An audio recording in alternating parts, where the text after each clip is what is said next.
This week here at Car Care Kiosk, we've been working on a Mercedes-Benz C300, and we thought we'd give you a quick preview of a few of the repairs on this vehicle.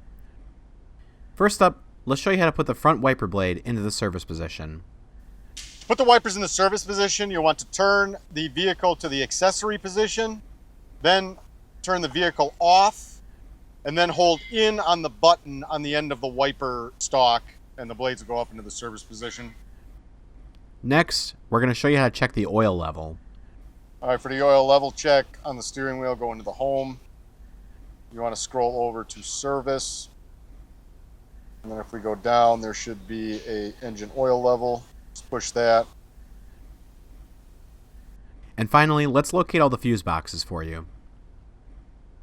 Reach over here into the driver's side of the engine bay. Disengage one fastener on this panel and lift the panel up. You do not need to remove the panel entirely. Reach in for the fuse box. Loosen two T20 Torx bolts and lift the cover off. Here are your fuses. Second engine fuse box is under the lining in the back of the vehicle. Lift up the lining, then pry open this cover. There are your fuses. The interior fuse box is located in the passenger seat footwell. Reach into here and pull off the cover. Now you can access your final fuse box. If you enjoyed this video, don't forget to like it and subscribe to our channel. And if you want more car repair videos and more in-depth car repair videos, please visit carcarekiosk.com.